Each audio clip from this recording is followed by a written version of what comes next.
Después de haber visto en la clase anterior cuáles eran las características fundamentales de la literatura de la segunda mitad del siglo XIX, que ya sabéis que es la literatura del realismo, vamos a hablar ahora de los principales autores de esa segunda mitad del siglo XIX en prosa, porque ya sabéis que en poesía, en esa época, nos encontramos con el posromanticismo y con Becker y con los autores posrománticos. Eso sería la poesía de la segunda mitad del siglo XIX, pero como os decía el otro día, en realidad lo que triunfa en la segunda mitad del siglo XIX no es la poesía de los posrománticos, lo que triunfa es la literatura del realismo, que es esa literatura, como os dije el otro día, escrita por escritores burgueses para un público burgués, y por eso es un tipo de literatura que está centrada fundamentalmente en lo que hoy en día diríamos clases medias y altas. Os expliqué que en el mismo nombre ya está cuál es la característica fundamental, que es una literatura que es verosímil, que intenta imitar la realidad. Por tanto, vamos a encontrarnos con personajes que parece que hayan existido de verdad, nos vamos a encontrar con tramas que no son en absoluto tan verosímiles como las que vimos durante la literatura del realismo, y va a ser una literatura que se va a basar en la observación de lo que los autores tienen cerca y en una, de alguna manera, descripción muy minuciosa de cómo se vivía en aquella época, cómo se actuaba, qué se hacía, cómo vestía la gente, etc. Para saber cómo era la España de la segunda mitad del siglo XIX, yo creo que es más interesante leer las novelas de Benito Pérez Galdós, el autor del que os voy a hablar ahora, que leer un libro de historia, porque a través de las novelas de Benito Pérez Galdós vemos cómo era la política de la época, cómo era la sociedad de la época, qué es lo que tenía la gente, qué es lo que hacía la gente, justamente en esa España, como os he dicho, de la segunda mitad del siglo XIX.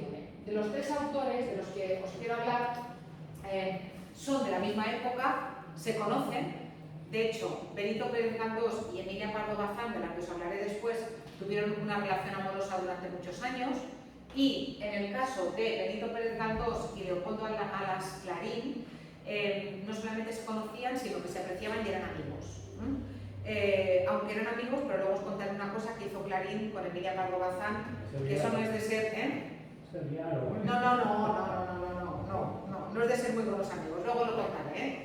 Vale, Benito Pérez Galdós, como veis, nació en Las Palmas de Gran Canarias, pero se fue muy pronto a Madrid a estudiar Derecho, y entonces lo que nos vamos a encontrar en las novelas de Galdós, en las novelas de Galdós, lo que nos vamos a encontrar es fundamentalmente el Madrid de la segunda mitad del siglo XIX. Repito, aunque él naciera en Las Palmas de Gran Canarias, y si ahora vais a Las Palmas, todo es Auditorio Benito Pérez Galdós, Paseo Benito Pérez Galdós y no sé qué, la verdad es que en sus novelas no se nota que fue canario, o que nació en Canarias, porque al final él se sintió más madrileño que canario, y sus novelas están situadas fundamentalmente en Madrid. Fijaos, él es verdad que estudió en la universidad, pero él se dedicó fundamentalmente a la literatura. Fue un escritor profesional y vivió toda su vida de las obras que escribió. Escribió fundamentalmente narrativa, novelas y cuentos.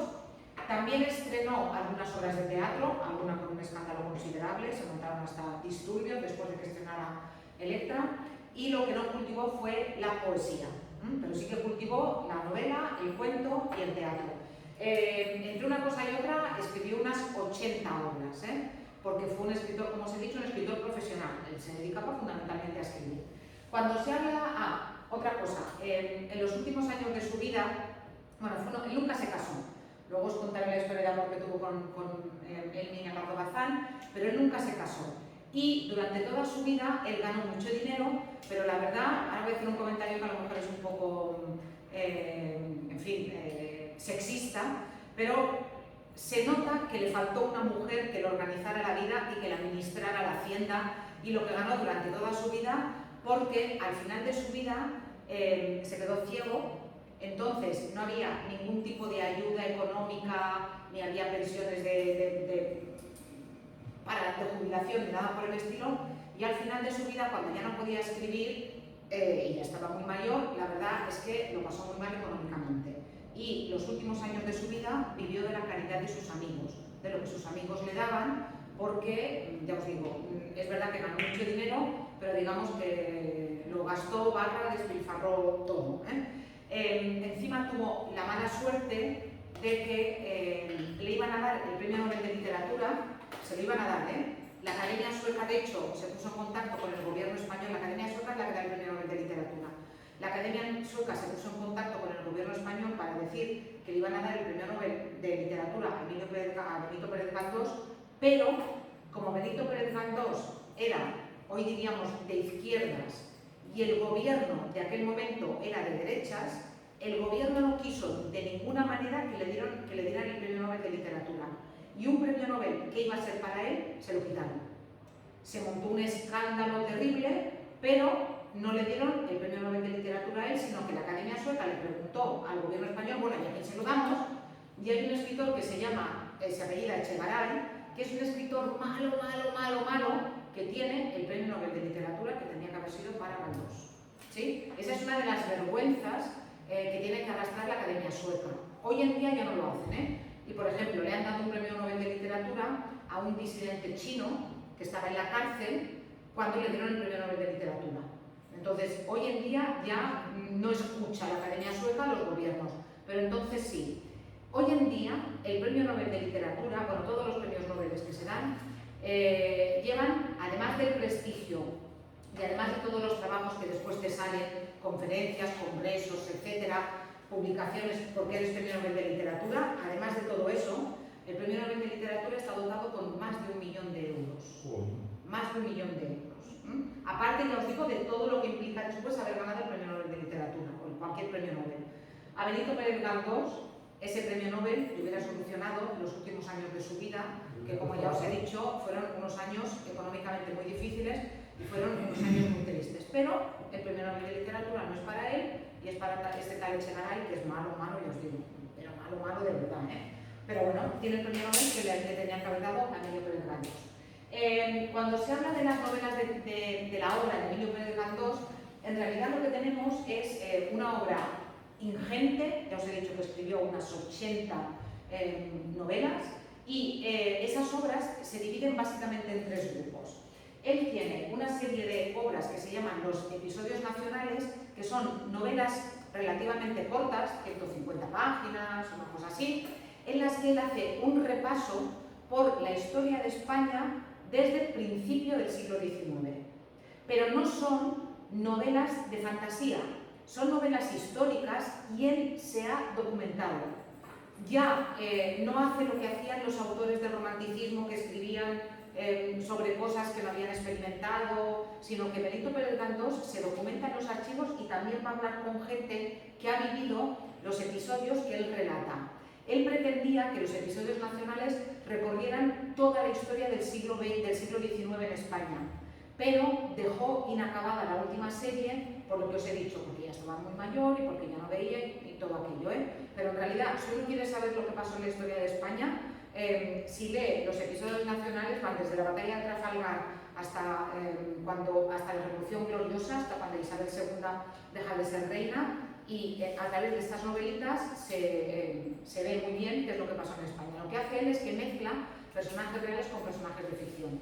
De tanto en tanto los episodios nacionales se reeditan, y a veces en estas colecciones que anuncian por la tele, que son baratas, que se venden en los kioscos, en las papelerías, bueno, kioscos y papelerías cada vez hay menos, pero bueno, de tanto en tanto se publican estos episodios nacionales, y ahora lo digo de memoria, pero creo que hay como 36 publicados.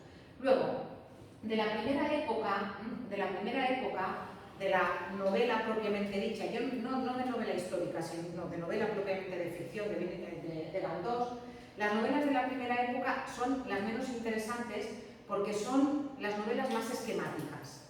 Galdós las escribe en función de defender una tesis.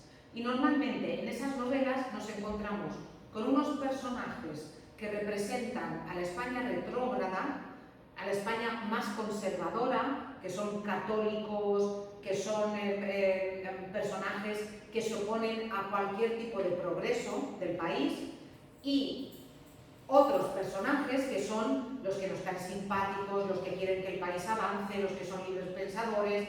Se produce un conflicto, un choque entre estos dos mundos y al final la situación acaba normalmente mal. Dentro de estas novelas, por ejemplo, la más famosa es Doña Perfecta, en la que nos encontramos con una mujer que, fijaos, se llama de nombre Doña Perfecta y que justamente simboliza esa España rancia, católica, apostólica, romana, conservadora.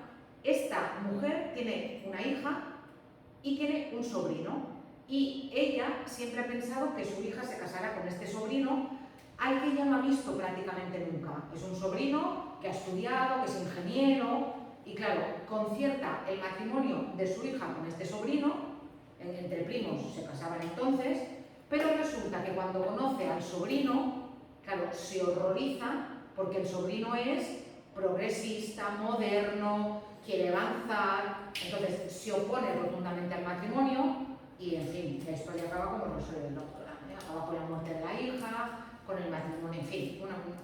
Y ya os digo, son novelas menos interesantes porque lo que hace Benito Pérez Galdós es poner siempre la historia en función de la tesis que él quiere defender. Y la tesis que él quiere defender es que España no avanzará mientras existan esas fuerzas retrógradas que quieren volver a una España anterior y que no dejan que el país se modernice.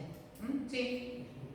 En las novelas de la segunda etapa, que él mismo llamó novelas, lo tenéis aquí en el nombre, novelas españolas contemporáneas, novelas españolas contemporáneas, aquí sí que nos encontramos con un retrato de la España de la segunda mitad, del Madrid de la segunda mitad del siglo XIX, que es verdad que hay ideología, porque siempre detrás de las novelas de Galdós hay ideología, pero no toda la trama está puesta en función de defender una idea, que es lo que lastra, lo que hace que sean menos interesantes las novelas de la primera época. Y dentro de estas novelas de la segunda época nos vamos a encontrar con algo que os dije el otro día, con que personajes que son secundarios o que son comparsas en novelas, luego son protagonistas en novelas posteriores. De manera que cuando tú lees las novelas en las que esos personajes son protagonistas y tú ya conoces a ese personaje de una novela anterior, te parece que el personaje es de carne y hueso. Y eso contribuye al realismo y a la verosimilitud que os dije que está en la base de la literatura realista de la segunda mitad del siglo XIX.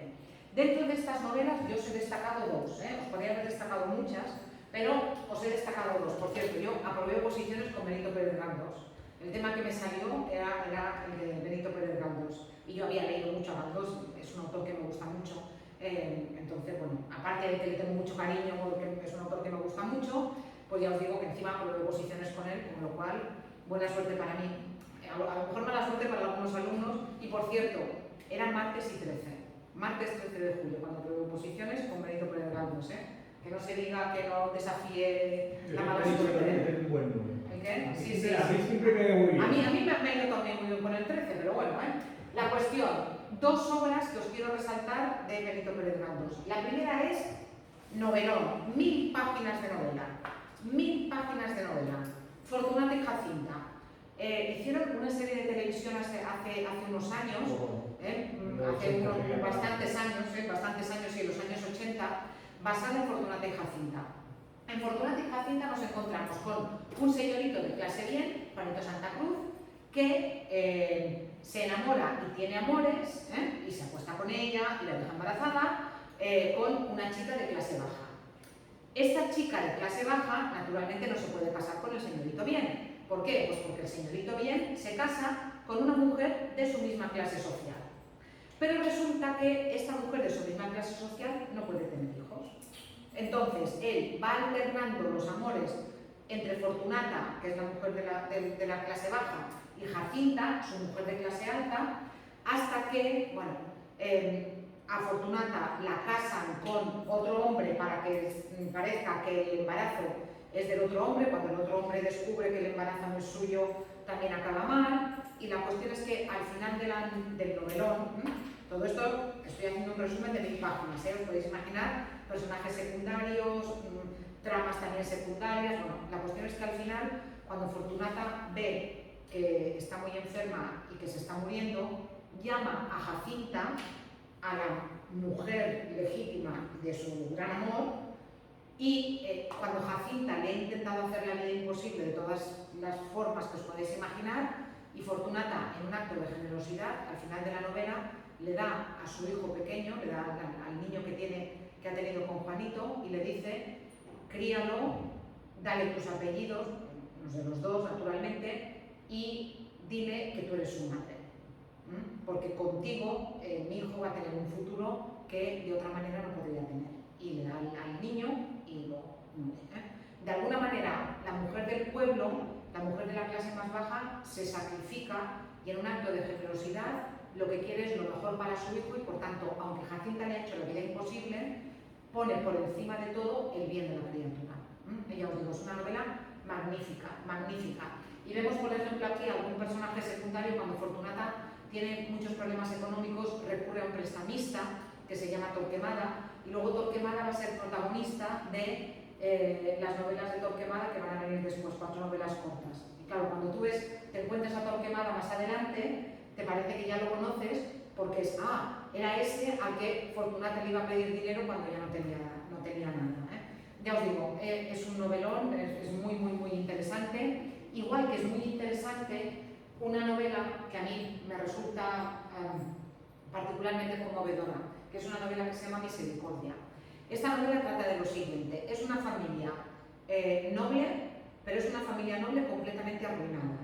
Es una familia que tiene apellido noble, pero que no tienen nada. No es que no tengan nada, es que la criada que tiene, que se llama Benigna, una cosa benigna es una cosa buena, Pensar que Galdós, igual que Fortunata, es la afortunada, Normalmente Benito Pérez Galdós en los nombres busca nombres que sean simbólicos, Bueno, la cuestión es que esta familia tiene una criada que se llama Benigna, y esta criada... ¿Habías puesto Benina? Sí, Benina, sí, porque cuando la llaman Benina, Bueno, la cuestión, el nombre oficial es Benigna, pero claro, cuando tú lo pronuncias rápido es Benina, ¿sí? Bueno, esta mujer es criada de esta casa, y resulta que esta casa es tan pobre, que no es que no paguen a la criada, es que la criada cada mañana sale al mercado y se pone a pedir en la puerta de una iglesia, y con lo que consigue en la puerta de la iglesia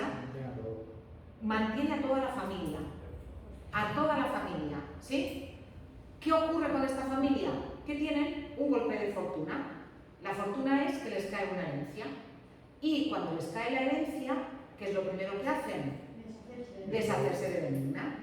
Claro, es vieja, es fea, y sobre todo, ellos saben, aunque nunca lo dicen, porque Benigna milagrosamente viene cada día del mercado con la compra cuando ellos no le han dado dinero, ¿sí? Ellos saben perfectamente que ella ha pedido para alimentarlos, ¿sí? Pero, claro, como ellos lo saben, no quieren que la relacionen con una criada tan vasta y con una criada tan vieja y con una mujer que pedía a la puerta de la iglesia, y por tanto le dan la patada. Y Benigna, que ya es mayor y que está enferma, tiene que irse a vivir literalmente debajo de un puente con otros como ella que no tienen hogar. Pero Benigna no se lo echa en cara a la familia. Ella piensa que han hecho bien y que ya ahora que ellos son nobles, que tienen dinero y que viven en un palacio y que van en coches de caballo, que ya no es digna ni de servir en esa casa. Y la ilusión de Benigna es esconderse cada día detrás de una esquina, de la casa, simplemente para verlos salir emperifollados y en el coche de caballos y todo eso. Y ella con eso es feliz. Claro, es una novela, ya os digo, durísima, porque es una novela en la que tú ves, sobre todo, el egoísmo de las clases más altas. Y ahí está el mensaje que quiere transmitir Galdós. ¿Os acordáis que os dije que la burguesía, para hacerse con el poder, se ha apoyado en los pobres, se ha apoyado en las clases obreras, pero que cuando la burguesía se ha hecho con el poder, se ha olvidado de las clases obreras y no ha mejorado en absoluto su calidad de vida, ni su forma de vida, ni su forma de trabajo? Entonces, en esa novela justamente lo que está denunciando Galdós es esa idea, la idea de que cuando te necesitan las clases altas se aprovechan de ti y te chupan la sangre, pero cuando no te necesitan te van a dar la patada y te vas a ver viviendo literalmente en la calle. Y ya os digo, es una novela muy dura, pero es una novela maravillosa, y sobre todo es una novela en la que Galdós, que pertenece a esa burguesía, demuestra esa solidaridad con las clases más más desfavorecidas y entiende el sacrificio que han hecho. Bueno, aquí tenéis un fragmento en el que justamente se describe a Benigna, a la protagonista de Misericordia. ¿Vale? Bueno, el otro autor del que os quiero hablar, a diferencia de Benito Pérez Galdós, es prácticamente autor de una única novela. ¿Por qué? Porque a diferencia de Galdós, Leopoldo Alas, se llamaba Leopoldo Alas y firmaba con el seudónimo de Clarín. Escribía artículos en el periódico con ese seudónimo, pero ni siquiera era periodista accidental, escritor también accidental, porque él se dedicaba a la judicatura, era juez. Hizo la carrera de juez, hizo Derecho y después estudió para juez y ejerció prácticamente toda su vida en Oviedo. Él solía decir que nacieron en Zamora. Él decía, a mí me nacieron en Zamora, para decir que, aunque él nació en Zamora, donde su padre, que también era juez, ejercía un cargo, él enseguida, ya de pequeño, se fue a vivir a Oviedo y toda su vida estuvo viviendo en Oviedo. No vivió muchos años, como veis, murió con apenas 51 años, murió de una enfermedad renal, él padecía de los riñones y murió relativamente joven y dejó un novelón. Si Benito Pérez Galdós es el mejor escritor del realismo español, la mejor novela del realismo español es de Clarín, que es La Regenta, que quizá también os suene porque también se hizo una serie de televisión, yo creo que ya en los años 90, la protagonizó Aitana Sánchez Gijón, ella hacía de la protagonista, de La Regenta. Entonces, luego sí que Galdós dejó una novela inacabada, pero como novela terminada, repito, solamente La Regenta. Escribió algunos cuentos también y, como os he dicho también, artículos en diferentes periódicos y revistas, pero si ha pasado la historia de la literatura es por haber escrito La Regenta. Cuando él escribe La Regenta, él, que ha leído mucho y que ha escrito artículos de crítica literaria en el periódico, que es amigo de Galdós y otros escritores, cuando él escribe La Regenta, él no está seguro de querer publicarla. No está seguro, primero, de la calidad de la obra y, segundo, teme lo que le puede pasar, que es lo que luego le pasó y luego os contaré. Y él, el manuscrito de La Regenta, se lo manda a Galdós. ¿Os acordáis que os he dicho que eran amigos? Se lo manda a Galdós y Galdós, cuando lee La Regenta, le anima a publicarla de todas. Le dice que es una novela maravillosa, que nunca ha leído nada mejor, se conservan las cartas. Hoy en día con los correos electrónicos estas cosas ya no nos van a pasar, pero entonces se conservan las cartas. Se conservan las cartas, el caso es que Clarín decide publicar La Regenta porque Galdós lo anima a publicar La Regenta. Y personalmente para él el coste fue enorme. ¿Por qué? ¿Para quién? Para Clarín, para el autor de La Regenta. El coste personal fue enorme. ¿Por qué? Porque resulta que La Regenta está situada en Oviedo, aunque él no llama la ciudad Oviedo, la llama Vetusta. ¿Alguien sabe lo que significa Vetusto o Vetusta? No.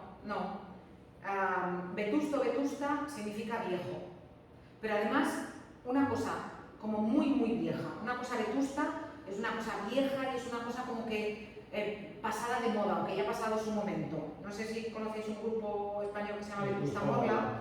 Vale, pues Vetusta Morla toma el nombre de una tortuga que tiene como 1500 años, de la historia interminable de Michael Ende, y allí hay un personaje que, ya os digo, es una tortuga que tiene como 1000 años o 1500 años, y la tortuga se llama Vetusta Morla, es decir, como Morla la más vieja de todos. Pero ya os digo, Vetusto existe en el diccionario y significa eso. Entonces, ¿qué es lo que le pasó a Clarín? Que aunque no llama a la ciudad Oviedo, todo el mundo ve claramente que Vetusta es Oviedo. Y él da un reflejo de la ciudad, en esa novela, da un reflejo de la ciudad y de sus habitantes tan horrible como que es una ciudad egoísta, como que es una ciudad que lo único que quiere es que, en fin, que la gente lo pase mal, para pisar al árbol caído. En fin, es la visión que da de toda la ciudad y de las diferentes clases sociales de la ciudad es tan terrible, que aunque los personajes tuvieran otros nombres, todo el mundo se podía sentir identificado. Claro, aquí, este personaje que está así y que resulta que es el alcalde, en realidad soy yo. Y fíjate, me están presentando como un personaje miserable. Y ya os digo, no podía ni salir a la calle, Clarín, después de haber escrito esta novela. Es muy curioso, porque ahora, cuando vas a Oviedo, justo delante de la catedral, que es donde pasa buena parte de la acción de la novela, justo enfrente de la catedral hay una estatua que representa a la protagonista de la regenta, que se llama Ana Ozores. Y si alguna vez vais a Oviedo o habéis ido a Oviedo, hay una estatua de una señora vestida como en el siglo XIX, como os dije el otro día, con el polisón aquel detrás, con un gorro y tal, que se supone que va a entrar a la catedral y representa a la regenta. Y en Oviedo, ahora todo es la regenta y Clarín, pero en aquellos años él se arrepintió de haber publicado la novela, se arrepintió mucho. ¿Y qué cuenta la historia de la regenta? Bueno, pues la regenta es Ana Ozores, que es una chica muy joven que está casada con el regente de la audiencia de Vetusta. El regente de la audiencia de Vetusta vendría a ser como el jefe de los jueces. Este señor ya está retirado. Ella tiene como 20 años y él tiene como 65 años. Y claro, esta chica quiere a su marido. Y esta chica lo que quiere es que su marido le haga caso y lo que quiere es tener hijos. Pero resulta que su marido está más preocupado por cazar y por leer y por ir al casino no a jugar, sino al casino como el Club de Pollensa, ahí a leer el periódico y a estar con sus amigos, que en hacerle caso a su mujer. Duermen en habitaciones separadas, cuando su mujer por la noche va en fin, quiero algo, venga, le da un beso en la frente, ay, qué niña esta, que me tengo que levantar mañana pronto, que me voy a cazar, vete a la cama, pero a tu cama, Claro, y aquella mujer se encuentra sola, no tiene padres, se encuentra con un marido que la rechaza y ¿qué hace? Se refugia en la iglesia y se pasa todo el día en la iglesia, pero resulta que el cura, que era su confesor y con el que ella, en fin, había abierto su corazón del todo, resulta que el cura intenta acostarse con ella. Entonces ella tiene que salir también de la iglesia y como que sus amigos, y lo pondría entre muchas comillas, se confabulan y le dicen, no, tú lo que tienes que hacer es buscarte un amante, porque aquí todos y todas tenemos amantes, y tú lo que tienes que hacer es buscarte un amante. El caso es que ella en realidad no quiere, pero al final la empujan a tener un lío con el galán oficial de Vetusta. Pero el cura, que está enamorado de ella, se entera y provoca que el marido de ella los pille. Entonces, el marido de ella los encuentra y, aunque a él le da un poco igual y tampoco, en fin, haría mucha cosa, como es público y notorio, reta a duelo al amante de su mujer y se deja matar. El marido de ella, el marido de Ana Ozores, simplemente se deja matar, porque ha perdido su honor, todo el mundo sabe que su mujer se acuesta con otro, se deja matar y claro, el amante tiene que salir corriendo de Vetusta, porque en aquella época los duelos estaban penados con cárcel y ella se encuentra completamente sola. Quiere volver a la iglesia, pero cuando vuelve a la iglesia, el cura la insulta, le dice cosas horribles y ella se desmaya y la novela acaba allí, cuando ella está desmayada en el suelo y uno de los que trabajan allí en la catedral, un sacristán, que ni se atrevía a mirarla a la cara porque ella es joven, es guapa, es admirada al principio de la novela, aprovecha que ella está tumbada en el suelo y lo que hace es que le da un beso en la boca mientras ella está desmayada. Y ella se despierta diciendo que ha tenido la sensación de tener un sapo en la boca. Y la novela acaba ahí.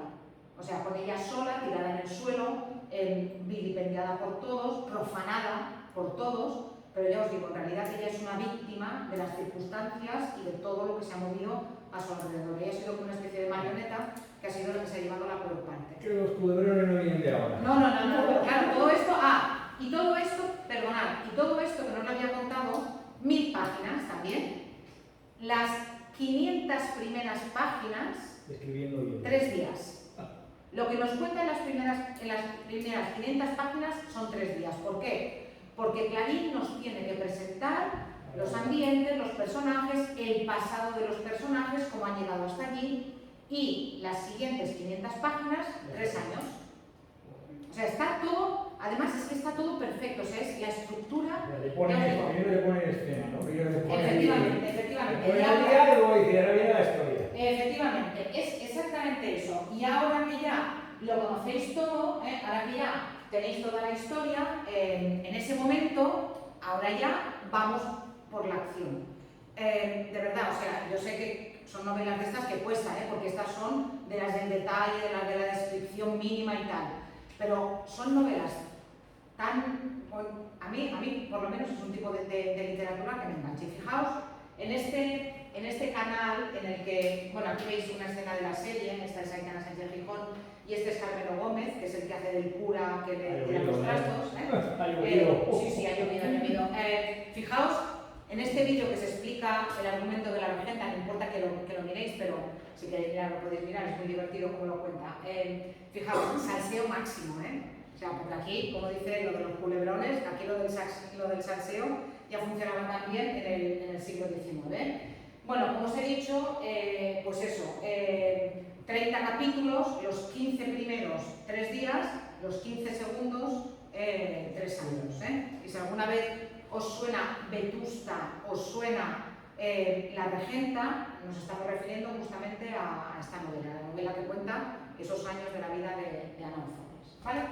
Y el último autor, en este caso autora, de la que, bueno, aquí tenéis un fragmento del principio de la novela, cuando se describe cómo es el clima en Vetusta y cómo Ana Ozores está agobiada por todo, está agobiada por el clima, está agobiada por la asfixia de la ciudad, está agobiada porque no puede respirar, no tiene nadie que la quiera, no tiene nadie a quien querer. Bueno, y ya os digo, es un principio de la novela, de esta primera parte de los 3 días, ¿vale? Y tanto Benito Pérez Galdós como Leopoldo Alas Clarín entraron en la Real Academia Española de la Lengua. Los dos consiguieron entrar en la Real Academia Española de la Lengua. ¿Por qué? Porque eran hombres. Es verdad que tenían méritos literarios, pero fundamentalmente eran hombres.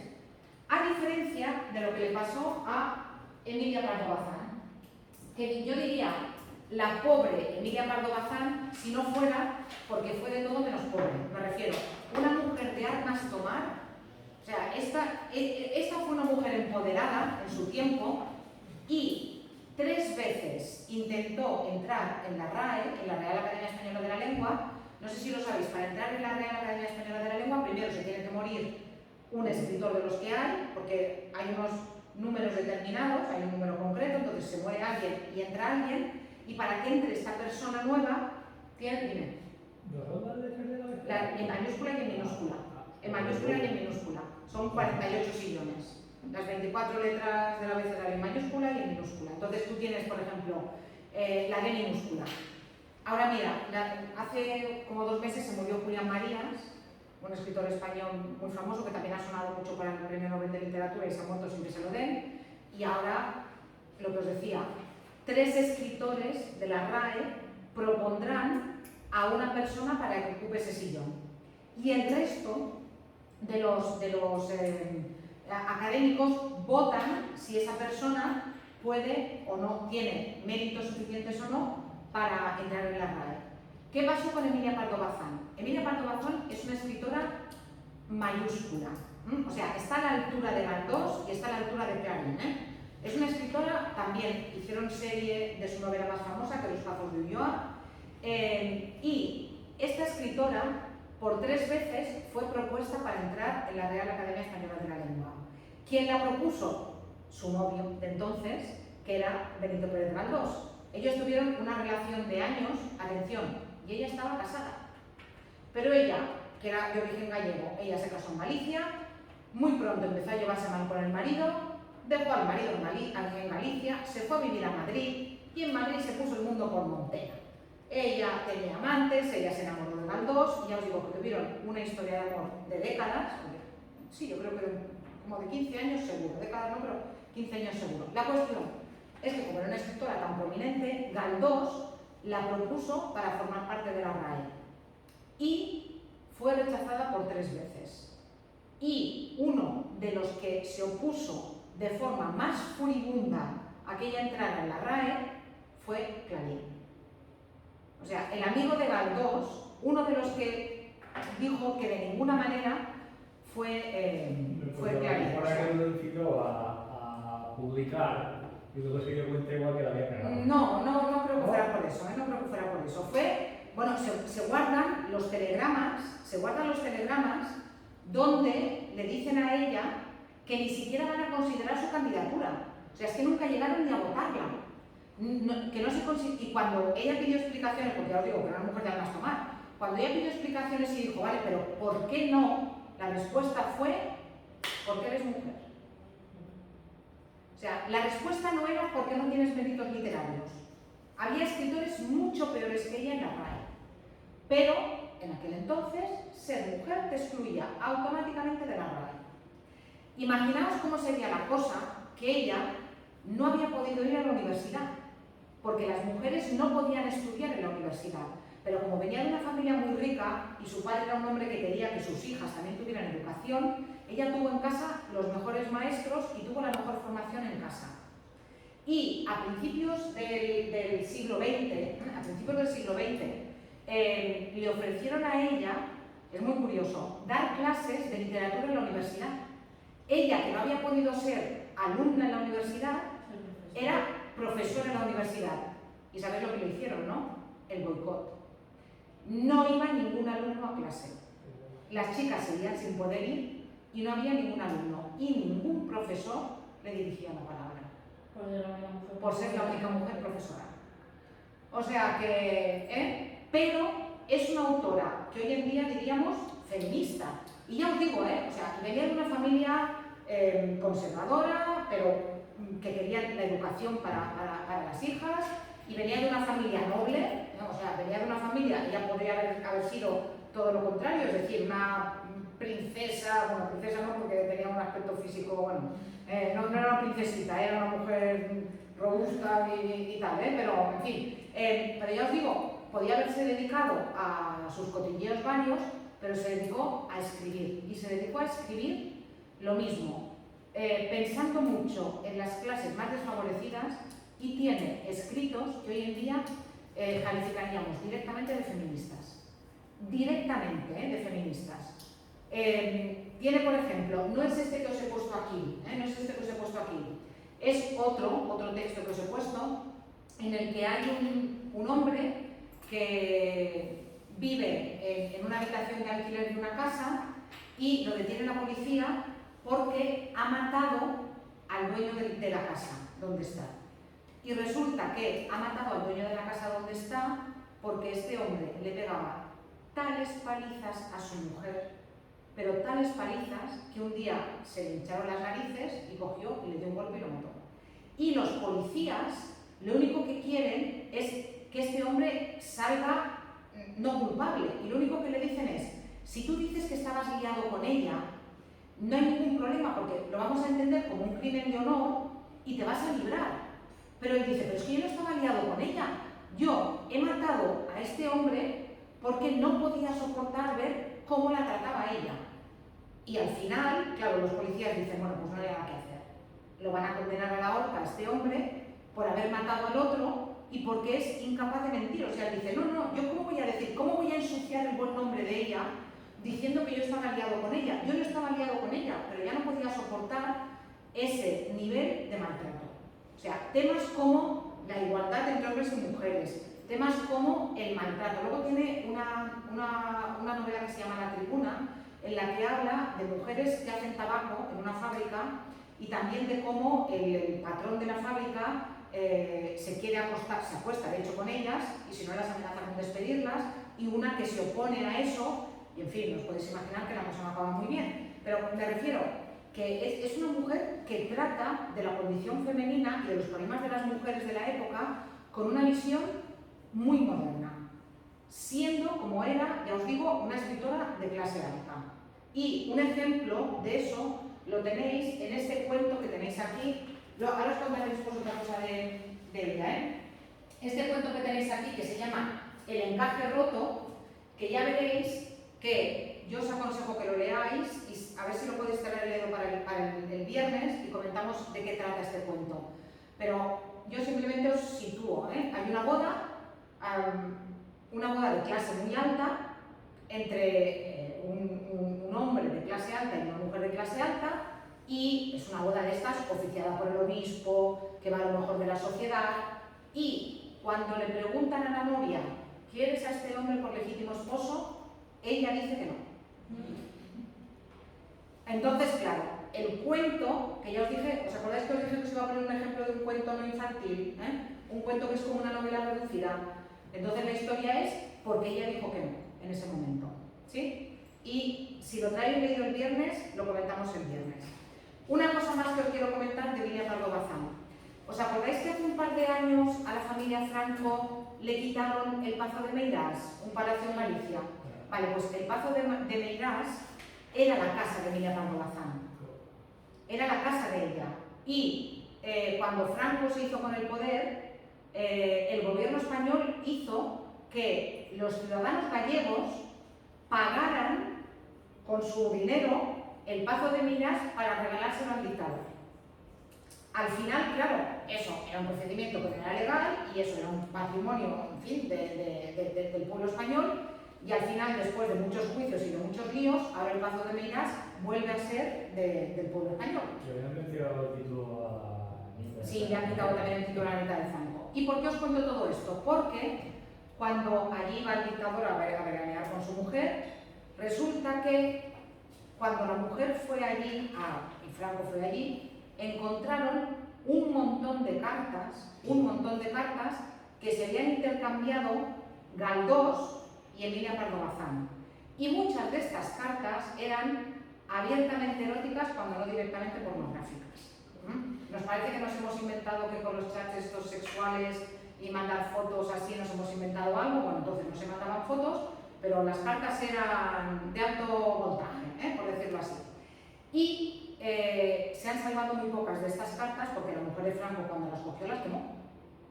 Pero sí que es verdad que unas cuantas se han salvado y se publicaron, yo creo que hace 3 o 4 años, que se publicaron algunas de ellas. Y es muy curioso porque, ya os digo, Emilia Pardo Bazán era una mujer muy poco agraciada físicamente, pero claro, para Galdós era una diosa, es verdad.